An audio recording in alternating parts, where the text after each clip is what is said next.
Hello, good evening friends, good evening students. This is Akash Almule. Once again आपका मेरे YouTube channel learn next nursing में स्वागत है।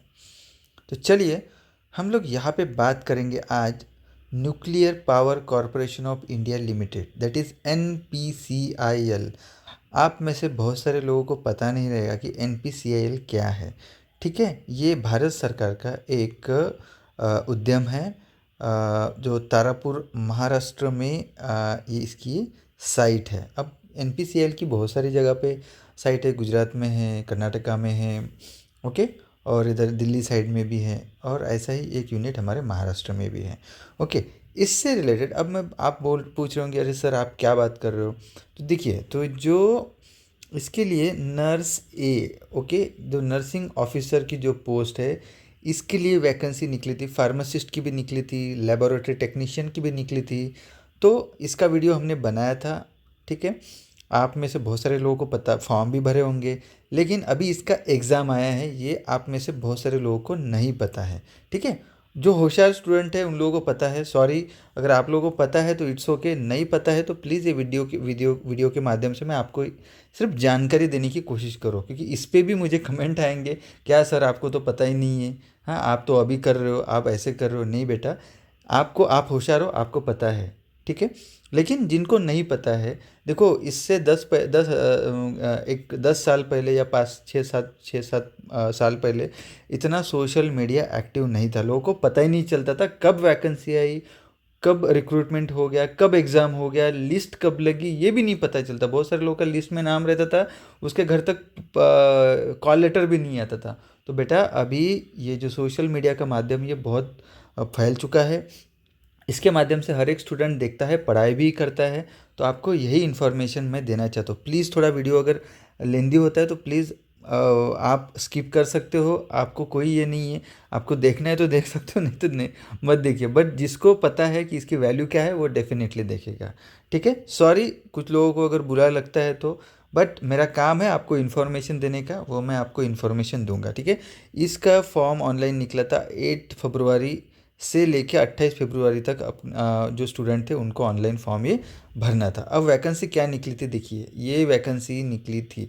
Okay, इसमें वैकेंसी निकली थी, 25 वैकेंसी थी नर्स ए की, मेल एंड फीमेल दोनों थे यहाँ पे। ठीक है, ओके, तो यहाँ पे बेसिकली SC की 5 जगह थी, ST की 2 जगह थी, OBC की 6 जगह थी, EWS की 2, ऐसे टोटल, और ओपन की 10, ऐसे मिला के 25, और PWD की 1, ऐसे टोटल 25-26 जगह थी। देन फार्मासिस्ट की जगह भी थी, देन उसके बाद डेंटल टेक्नीशियन की भी जगह थी, एक्सरे टेक्नीशियन की भी जगह थी। इससे रिलेटेड वीडियो हमने बनाया, लेकिन यहाँ पे मैं क्या बात करना चाहता हूँ, यहाँ से एग्ज़ाम की डेट आई है वो आपको बताना चाहता हूँ। एग्ज़ाम की डेट के बारे में बात कर रहे हैं। इसके पहले इससे रिलेटेड थोड़ा इन्फॉर्मेशन दे देता हूँ मैं। ठीक है, ओके, देखिए क्या नोटिफिकेशन आया है NPCIL की तरफ से। Candidate who have applied against the various post notified via TMS। Okay, advertisement number यहाँ पे दिख सकता है आपको। Here bye inform return examination for various post. अब हर एक इससे 19/9 यानी सितंबर 9 सितंबर को ये फिटर जो था इन लोगों का एग्ज़ाम है, 10 को भी इलेक्ट्रिशियन वगैरह इनका। ठीक है, तो हमारा जो मेन मोटो है जिसके बारे में हम बात कर रहे हैं, उसका एग्ज़ाम है 24 सितंबर, यानी अभी इसके बाद आपको एक महीने यानी नियर अबाउट 35 डेज़ का टाइम है। आप पढ़ाई करना शुरू कर दो अगर आपने शुरू नहीं किया है तो। ठीक है, एग्ज़ाम का डेट है, नर्स ए का भी एग्ज़ाम उसी दिन है, scientific assistant pathology lab technician का भी उसी दिन एग्ज़ाम है, फार्मासिस्ट का भी उसी दिन, एक्सरे टेक्नीशियन का और डेंटल टेक्नीशियन का। तो ये सबके सब पोस्ट 24 सितंबर 2023 को इसका एग्ज़ाम होने वाला है। अब इसका एग्ज़ाम कहाँ पे होने वाला है, देखो यहाँ पर इनका जो रिटर्न एग्जामिनेशन है, वेन्यू कहाँ पे है, वेन्यू रहेगा तारापुर एटॉमिक पावर स्टेशन। देखो तारापुर का एटॉमिक पावर स्टेशन बोईसर, तो वेस्टर्न रेलवे, देखो आपको वेस्टर्न रेलवे से रूट दादर से वेस्टर्न रेलवे पकड़ना है। अगर आप कहीं से आते हैं तो आपको वेस्टर्न रेलवे पकड़ के आपको जाना है कहाँ पे, बोईसर। बोईसर रेलवे स्टेशन में उतरना है। ये पड़ता है तालुका डिस्ट्रिक्ट पालघर में, ओके, महाराष्ट्र के। वहाँ पे उतर के तारापुर ऑटोमिक पावर स्टेशन में आपका एग्ज़ाम रहने वाला है, रिटर्न एग्ज़ाम। एक कम से कम 120 किलोमीटर है मुंबई से। और एडमिट कार्ड ये कब हो जाएंगे? एडमिट कार्ड का नोटिफिकेशन ये तारापुर की जो वेबसाइट है NPCL की, वहाँ पे आपको मिल जाएगा, या एडमिट कार्ड जैसे जनरेट हो जाएंगे मैं आपको अपडेट दे दूंगा, ठीक है। अब देखो ये नोटिफिकेशन आपको समझ में आया, एग्ज़ाम 24 सितंबर को है। अब क्या पढ़ना है वो बता देता हूँ मैं आपको। अब एग्ज़ाम कैसे होने वाले? सिलेक्शन क्राइटेरिया, नर्स ए का, पैथोलॉजी, फार्मासी, स्टाइपेंडरी, जो भी डेंटल टेक्नीशियन, एक्सरे का टेक्नीशियन का क्या रहेगा? एक तो आपका रिटर्न एग्जामिनेशन रहेगा, उसके बाद स्किल टेस्ट रहेगा। अब रिटर्न एग्जामिनेशन आपका एक तो OMR शीट या CBT, ऐसा दोनों बताए हैं, अभी तक कंफर्म नहीं है। आपको हॉल कार्ड आने के बाद ही आपको पता चलेगा। अब देखो सिलेक्शन प्रोसीजर कैसे रहने वाला है, चयन प्रक्रिया रहने वाला है। यहाँ पे 2 फेज़ में एग्ज़ाम होने वाला है। दैट इज़, एक रहेगा प्रिलिमिनरी टेस्ट, वो 1 घंटे का रहेगा। एडवांस टेस्ट रहेगा 2 घंटे का। देखो हर एक स्टेज आपको पार करना पड़ेगा, तभी आपका सिलेक्शन होगा, ओके। यहाँ पे लिखा है रिटर्न एग्जामिनेशन एक तो OMR शीट की रहेगी या CBT रहेगी, अभी तक कंफर्म नहीं है। लेकिन एग्ज़ाम 2 स्टेज का होने वाला है। क्या होने वाला है? देखो पहला चयन 1 यानी फर्स्ट स्टेज यानी प्रिलिमिनरी। इसमें क्या होगा? प्रिलिमिनरी टेस्ट में रहेगा यहाँ पे examination to be held to short list the candidate, okay. The format of screening examination shall be common and will be following format, okay. कैसे रहेगा? देखो 1 घंटे का परीक्षा रहेगी, ठीक है। उसमें 50 MCQ रहेंगे, हर एक को 4 ऑप्शंस रहेंगे, ठीक है।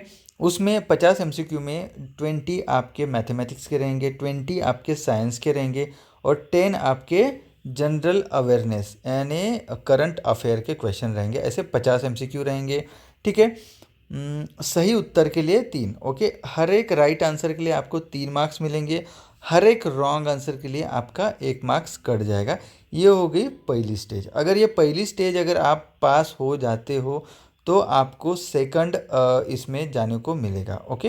That means second, okay. अब पहली पास करने के लिए आपको मार्क्स कितने लाने हैं फर्स्ट स्टेज के लिए? देखो अगर आप जनरल कैटेगरी से बिलोंग करते हो तो आपको 40% मार्क लाने पड़ेंगे, ठीक है। 50 में से 40% आपको मार्क्स लाने पड़ेंगे। अब देखिए यहाँ पे क्या बोला है कि एक क्वेश्चंस अगर राइट आता है तो आपको 3 मार्क्स मिलेंगे। दैट इज़ 50 से तो 150 मार्क्स का आपका पेपर रहेगा, ठीक है। अब 150 में से अगर आप जनरल कैटेगरी के हो तो जनरल कैटेगरी के बंदे को कितने मार्क्स लाने हैं? 40% मार्क्स लाने पड़ेंगे, यानी 60 मार्क्स आपको मिनिमम लाने पड़ेंगे आपको नेक्स्ट क्वालिफाई करने के लिए, सेकंड राउंड में जाने के लिए कम से कम, ठीक है। देन अगर आप यानी रिजर्व कैटेगरी से बिलोंग करते हो तो 30% मार्क्स लाने पड़ेंगे। दैट इज़ 45 मार्क्स आपको लाने पड़ेंगे मिनिमम क्वालिफाई करने के लिए। अगर ये हो जाता है तो आपको स्टेज 2 में जाने को मिलेगा, ओके। EWS को कम से कम, ठीक है। इसके बाद आप पहुंच जाओगे, ये अगर एग्ज़ाम पास हो जाते हो तो सेकंड स्टेज में, दैट इज़ उसको बोलेंगे हम एडवांस स्टेज, ओके। इसमें चले जाओगे। ये 2 घंटे की एग्ज़ाम होने वाली है। पहली कितने घंटे की थी? पहली 1 ही घंटे की पेपर था, 50 MCQs रहने वाले थे। अब एडवांस में आपको 2 घंटे का मिलेगा, 2 घंटे का पेपर रहेगा, ठीक है। इसमें क्या होने वाला है? देखो 2 घंटे का पेपर रहेगा, ठीक है। अगर आप मेडिकल पोस्ट से रिलेटेड है तो यहाँ पे लिखा है कि level of questions will be based on the syllabus और qualifying academic professional technical qualification. या में नर्सिंग से रिलेटेड पूरे क्वेश्चंस बनने वाले हैं। इसमें 50 MCQs रहने वाले हैं, 4 ऑप्शंस रहेंगे। हर एक राइट आंसर को 3 मार्क्स मिलेंगे, हर एक रॉन्ग आंसर को 1 मार्क्स, ठीक है। अगर ये भी ऐसा ही है क्राइटेरिया, इसमें भी क्वालिफाई करने के लिए, ये स्टेज 2 भी क्वालिफाई करने के लिए आपको, अगर UR एंड EWS से बिलोंग करते हो 30% मार्क्स लाने पड़ेंगे। दैट इज़ 45 मार्क्स आपको लाने पड़ेंगे। एंड SC ST है तो उसको 20% मार्क्स आपको लाने पड़ेंगे। उसके नीचे है तो आप डिसक्वालीफाई हो जाओगे, ठीक है। ये हो गया। ये होने के बाद आप चले जाओगे सीधे सीधे, अब इसके बेसिस पे ही, स्टेज 2 के ही बेसिस पे ही आपकी मेरिट लिस्ट बनेगी, ठीक है, स्टेज 2 के बेसिस पे। स्टेज 1 सिर्फ क्वालिफाइंग है, स्टेज 2 के बेसिस पे आपकी मेरिट लिस्ट बनेगी। एंड मेरिट लिस्ट लगने के बाद ओके हायर ऑर्डर के हिसाब से ही आपका चयन होगा। ये भी इम्पोर्टेंट है, प्रिलिमिनरी और मेंस दोनों प्रिलिमिनरी एंड एडवांस टेस्ट एक ही दिन होने वाली है, ध्यान में रखना, ठीक है। एक प्रिलिमिनरी मॉर्निंग में हो जाएगी, तुरंत 1 घंटे के बाद उसका रिजल्ट आ जाएगा। एडवांस टेस्ट उसके बाद हो जाएगा same day, morning and evening session में दोनों एग्ज़ाम हो जाएंगे। तो ध्यान में रखना, आप एग्ज़ाम के लिए जा रहे हो तो पूरी तैयारी के साथ ही जाना, 2 दिन या 3 दिन ऐसा लेके, ओके। इसके बाद आपका आएगा जो स्टेज 2 पार हो जाएगा, स्टेज 2 में मिनिमम क्वालिफाई कर लेंगे, वो चले जाएंगे स्किल टेस्ट में। ओके, स्किल टेस्ट में क्या होगा? स्किल टेस्ट आपकी बनी रहेंगी गो नो गो बेसिस। मीन्स क्या होगा, इसका मतलब होता है अगर आप स्टेज 1 भी पास हो गए, स्टेज 2 भी पास हो गए, लेकिन स्किल टेस्ट अगर फेल हो जाते हैं तो आपका सिलेक्शन नहीं होगा बेटा, ये बहुत बड़ी बात है। तो आपको ध्यान में रखना कि स्किल टेस्ट पास होना बहुत इम्पॉर्टेंट है। Okay, based on the merit list prepared after the 2 candidate in each state will be short listed for the skill test. Okay, अब स्किल टेस्ट पूरी की पूरी कैसी बनने वाली है? Go no go basis. Okay, ठीक है, इट्स डिपेंड, ये स्किल टेस्ट कैसी बनने वाली है? शॉर्ट लिस्टेड जो skill test would be depend on the number of candidate qualifying in stage 2 but should not be exceed on the 5 times. यानी समझ लो 25 वैकेंसी है तो समझ लो 125 लोगों को, यानी 25 × 5 कर लो, तो 125 स्टूडेंट को वो आपको स्किल टेस्ट के लिए बुलाएंगे, ध्यान में रखना। ओके, 5 टाइम्स वैकेंसी के 5 टाइम्स 125 लोगों को स्किल टेस्ट के लिए बुलाएंगे। Okay, however in case of tie the number of candidates should be shortlisted for the skill test may exceed on the limit of 5 times। Okay, ध्यान में रखना। Okay, 5 times के ऊपर नहीं होना। होप सो सभी को समझ में आ गया होगा कि क्या क्या रहने वाला है। Stage 1 okay, then stage 2, then उसके बाद स्किल टेस्ट। ओके, तो इस तरीके से ये एग्ज़ाम होने वाली है। 25 पोस्ट है नर्सिंग ऑफिसर की, नर्स ए की जो पोस्ट है वो, ठीक है। तो होप सो आप सभी को समझ में आ गया होगा कि किस तरीके से पढ़ाई करना, वैकेंसी कितनी है। एग्ज़ाम आपका रहने वाला है 24 सितंबर 2023 को एग्ज़ाम होने वाला है। एग्ज़ाम कैसे होने वाला वो भी बता दिया है। प्रिलिमिनरी और एडवांस एक ही दिन होने वाला है। एग्ज़ाम होने वाला है बोईसर में, जो ये है अपना तारापुर ऑटोमिक जो हॉस्पिटल है या जो कैंपस है बोईसर में, डिस्ट्रिक्ट पालघर, वहीं पे एग्ज़ाम होने वाला है। तो आप सभी जो भी एग्ज़ाम के लिए जाने वाले हैं तो अच्छे से तैयारी करके जाइए। ओके, होप सो आपको अगर ये वीडियो पसंद आता है तो वीडियो को लाइक करिए, अपने दोस्तों के साथ मैक्सिमम शेयर करिए, मेरा चैनल सब्सक्राइब कर लीजिए। ओके, जय हिंद, जल्दी ही मिलते हैं और एक अच्छे वीडियो के साथ।